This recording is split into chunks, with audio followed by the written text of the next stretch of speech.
right. Hi, everybody. It's Philip Mandelbaum again with Customer Engagement Insider. As you know, we're talking customer intelligence and data analytics related to customer experience today. On that note, I have someone who's quite qualified to speak to that. Leading customer experience strategist, focused not only on monitoring and measuring data, but catalyzing action within forward-thinking organizations. My guest, Shelly Chandler, most recently head of customer experience for Delaware North, is going to share her secrets on using customer data to develop, implement, monitor, and optimize support and CX processes that create lasting customer loyalty. Shelly, thank you so much for joining me today. It's great to be here, Phil. Thanks for inviting me. Of course, it's our pleasure. So you've been in CX for nearly 18 years now, this doesn't age you, by the way. I've also been doing what I've been doing for about 2 decades. So what prompted the transition from product marketing, which is how you kind of began, and what from your past experience in marketing translated to your work in CX? Yeah, when I found CX 18, 19 years ago, it felt to me like I had found the thing that brought everything I like to do together. So it brought together marketing, it brought research into the picture. Process improvement is a big one.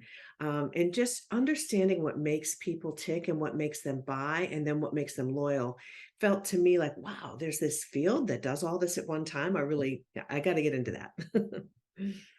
Yeah, great answer. And I kind of felt the same way. I come from a digital marketing background, and it wasn't really until I joined Customer Engagement Insider in January of this year that I realized just how integral they are to each other, the integration being so critical. And also just like you put it, digital marketing may get them there, but it's customer experience that's going to keep them loyal. Mhm. Now that you've been doing it for a while, are there any things that you've noticed that have changed in customer experience or even in the way support is provided? Yeah, it's changed dramatically. I mean, over the past 20 years, it used to be considered mainly the research side. So survey, survey, survey, going out collecting the data. And then I think as a profession, we realized that our businesses that we worked in weren't using the data as well as they needed to. And the collection has to happen. It has to come from multiple sources, not just surveys. So the collection methods have changed a lot. They're a lot less static now. You're not always, people really kind of aren't spending the time on a 17, 20 question survey. So you're collecting it on the fly a lot more, and that's where it definitely impacts the digital experience, or really the digital experience has made it a lot easier to get information on the fly, which is when you want it for transactions. But when you're talking about relationships, you can use more traditional methods. I've worked a lot in B2B customer experience as well. And there you've got that client, that tight client relationship that conversation can't be beaten. However, it can easily be gamed if it's the same person that you golf with on the weekends asking you, hey, would you rate my performance? So, those types of things will never change, is that you've got to make it objective. It's got to be, even if it's in the same company, your CX team is an objective party versus your sales team getting feedback on themselves.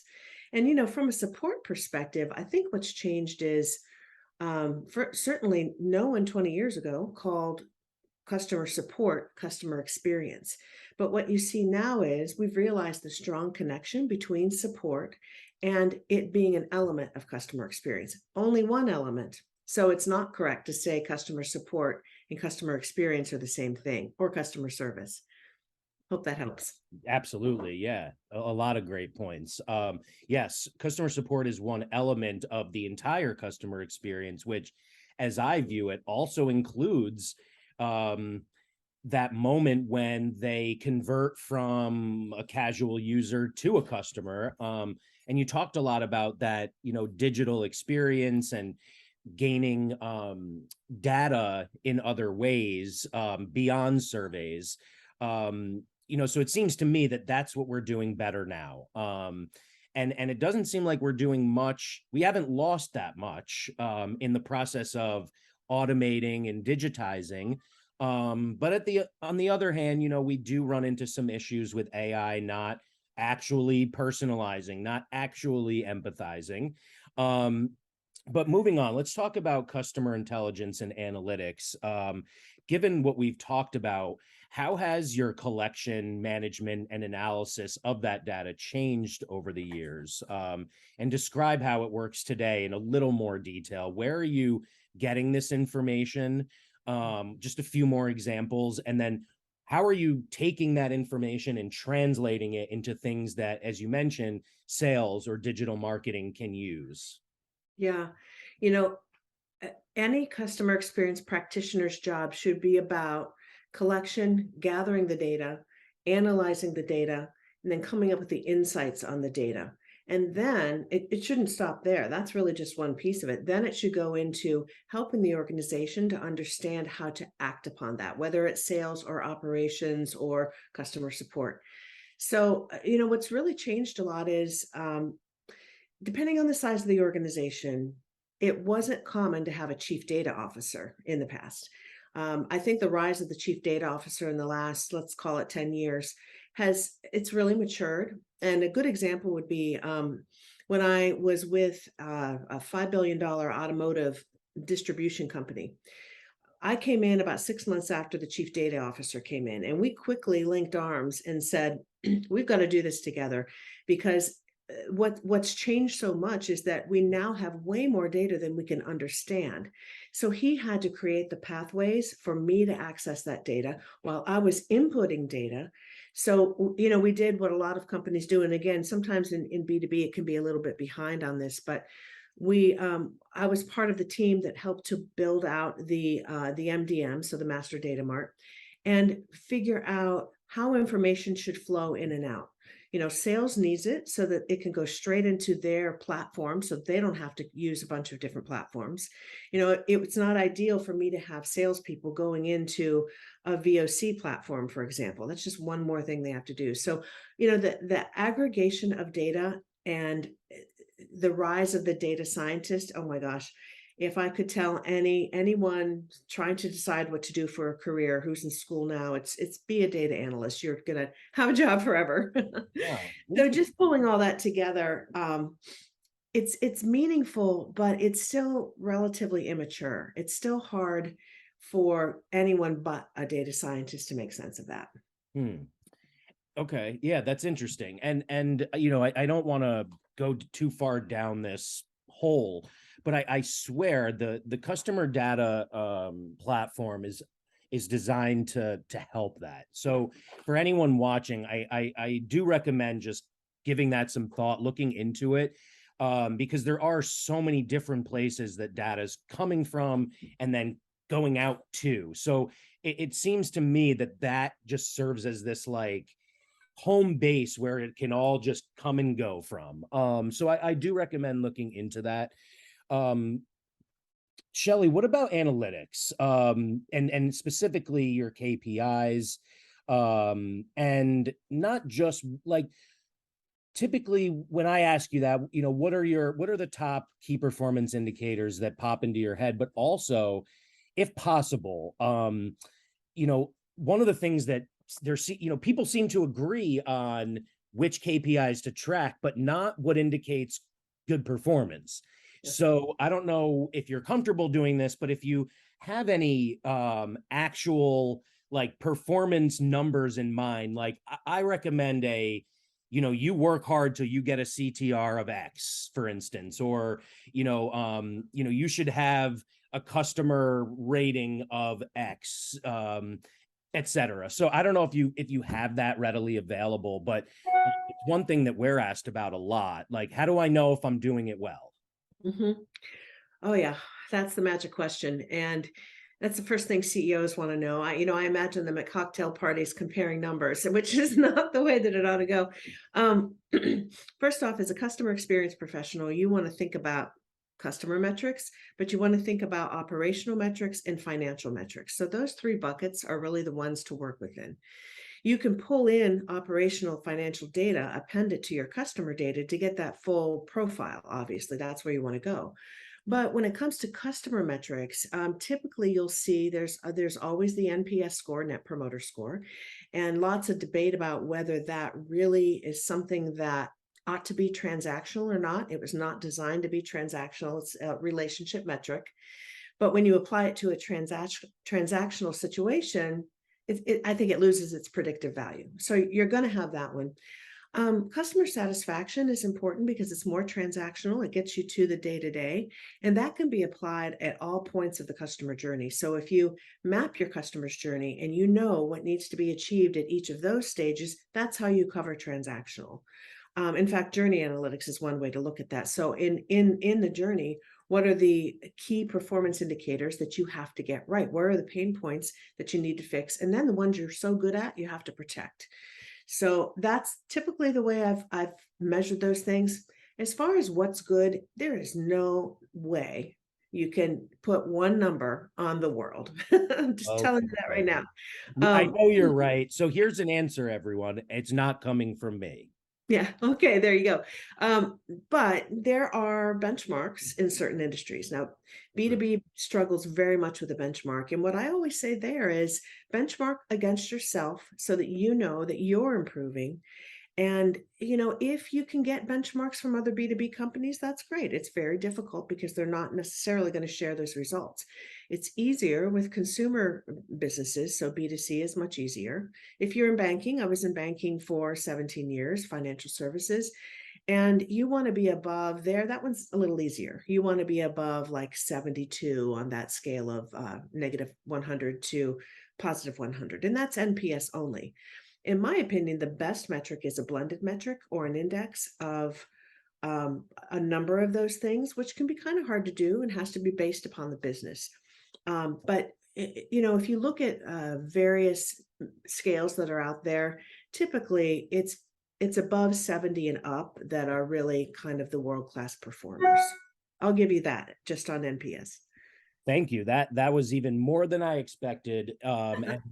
And not just that. You did agree to give me a number. Of course, we appreciate that. But I think the greater value came in something that you mentioned toward the end, this idea of an index and blended KPIs.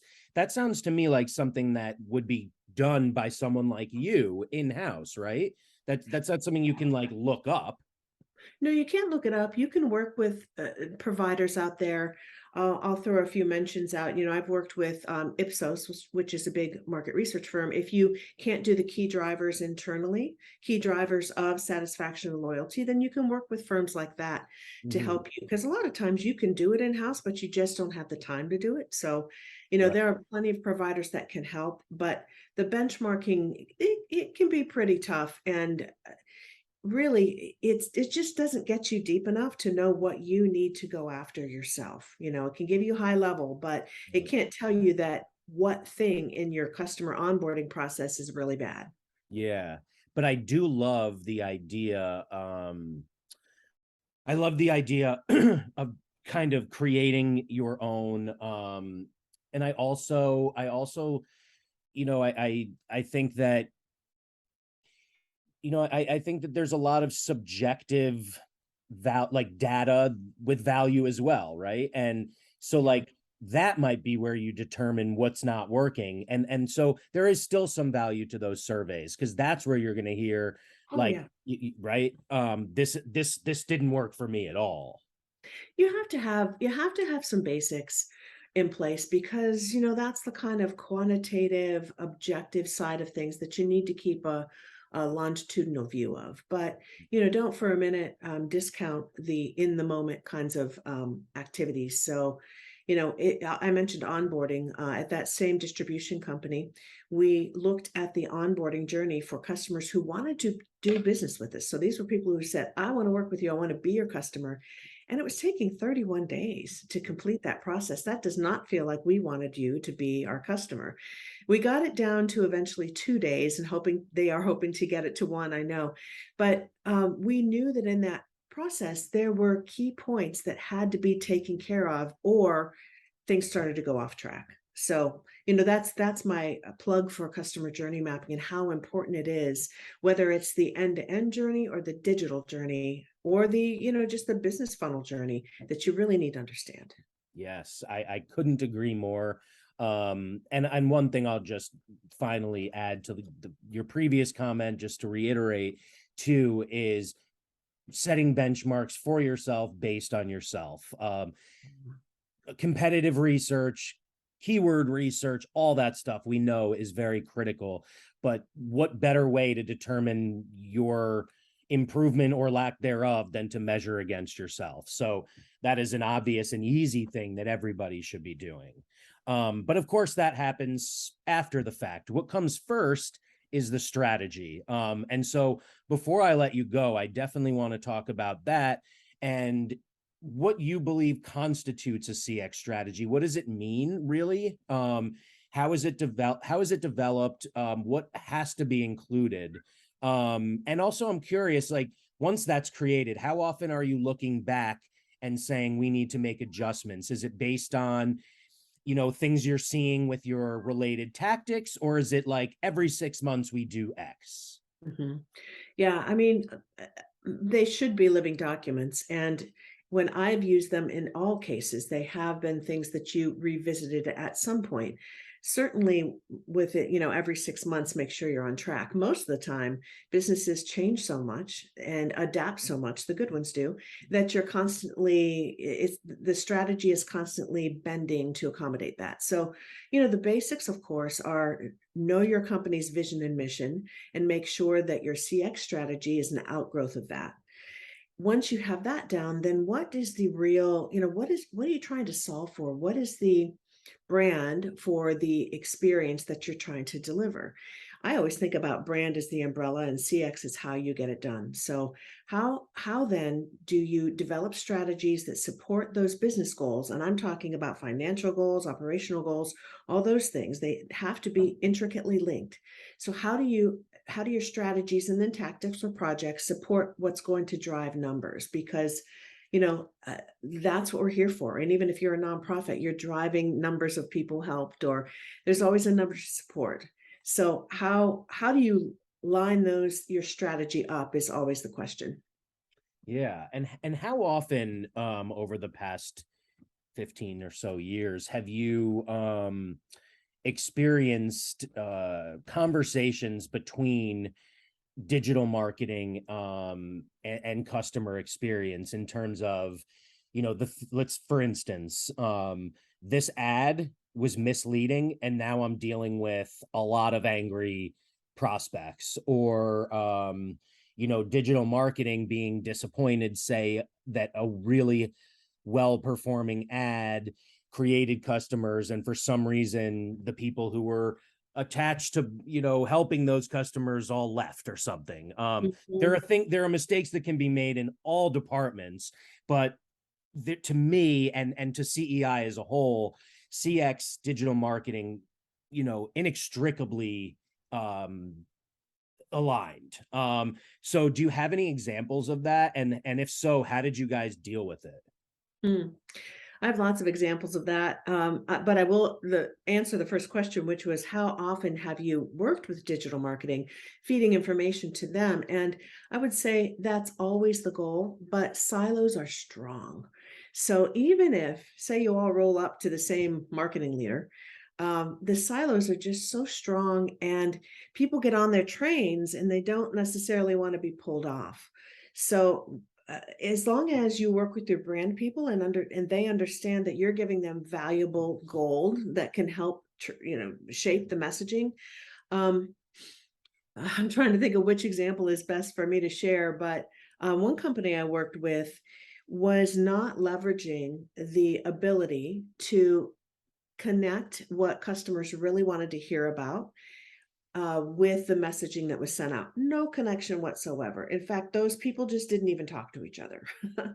um, Thankfully, I was able to find a couple other partners who were interested in that. And then we began to get that on track. But it took a lot of meetings to get people to see that you can't be going out with the language, even if you think your brand is this, you can't be going out with a language that doesn't mean anything to your customers. So unfortunately, I think that there's a lot of work that has to happen there. Yeah, and I I believe that there are a lot of companies still in that same place with their silos and their lack of communication, which is staggering to me. You telling me it took that many meetings is staggering to me. Oh, It meeting should. upon meeting. Sorry, go ahead. What'd you say? Meeting upon meeting, and, Yeah. I put it at the feet of the brand people. So, somebody has to be named the brand person, and then they have to know what their brand is before they make up one that they think just sounds good. Yes, but that right. And then they also, when you come back and you say, well, it sounds good, but and somehow we've attracted all these people who are interested, but we're missing them by this tiny bit because we're just not saying it in the way they want to hear it. Right. Shouldn't you just change how you say it then? You would think so, but, Right. that's where a customer experience team has to be super objective and not finger pointy, because we know people they have their own things to deal with, but we've got to bring that data and encourage people to act upon that and be an internal consultant, which, a lot of times is not a popular place to be. But that's really well said. And I've always felt that way about myself. Prior to joining an organization where I have a chance to have a byline and share my expertise in this way, I was always in the weeds, actually doing the work. And of course, that's where the expertise is derived. But yeah, I always felt, whether it was at a financial services institution or at an agency, the work that I did was a service provided to the larger purpose. Mhm. And so I don't look at that as a bad thing. Like when you talk about CX that way, it makes me even more like, I don't know what the right word is, but like excited about it, because if everyone looks at it as like a service being provided to them, maybe they'll listen better, appreciate it more. It's not finger pointing. It's Right, we're all on the same team. right. Um, so, a little sidetracked from that, there are ways, of course, for CX to get this objective information. Um, and of course, the biggest difficulty could be, as we've maybe touched on, is getting that information upstream in a way that it will impact the brand. So, just curious, have you used voice of the customer programs, self-service portals? We did mention surveys. What are some other examples of things that you think are really good ways of getting the feedback that can help these other departments? And then if you want to touch on it, a little bit more, how do you make sure they're paying attention? Who's paying attention? Let me be sure I'm clear. The Internal? CFO, the CEO, the salespeople, the social media coordinator, anybody really. Sure. Yeah. Well, I'll start with that. I mean, I think a good vehicle to do that is to build call it what you want, a customer experience council, so that within your organization, you have people who are not just sitting in next to you in kind of adjacent types of businesses, so like digital marketing, customer support, but you've got operations, you've got sales. Everybody is hearing the data together, and when you do that, it's really fun. The light bulbs start going off. So you see the upstream, downstream impacts when you hear it together. So that's the way I've always delivered it. But the it is comes from the VOC platforms for sure. And those can do a lot more than surveys. Some of them are super robust, but that's a big source of data. You talked about self-service portals that if you want to get objective third-party information, depending on your business, I think it's great to use things like that. Another one is knowing those touch points that are most important in your journeys is just setting up something. If you happen upon something within your digital journey that you really know you want to measure, is just having an in the moment bit of feedback there. I mean, that's pretty standard. Ones that aren't as standard are making sure that you get feedback from your providers, vendors. That's one that a lot of people overlook, is because, if you don't do that, you're missing a big piece of it, and word travels, so don't think that consumers or your customers won't hear something from one of your vendors, because it happens. The other big one, of course, is the employee. So they know what hurts the most, especially your support people. So that data is critical. And one I think is my most favorite overlooked source is talking to your salespeople. I mean, there's so much good anecdotal information there. You might not be able to get them to put it into a platform and be consistent about it that way. Sorry, salespeople. But you want to have conversations with them because they hear it over and over and over. Yes, absolutely. That's your star response of the day. I mean, I honestly, this will make me look ignorant, I'm sure, but I knew virtually nothing about this idea of a council. It's such a great idea. It really is, because that right there almost like sets it in stone that this integration is essential, because if we Right. all wouldn't be here if it weren't, right?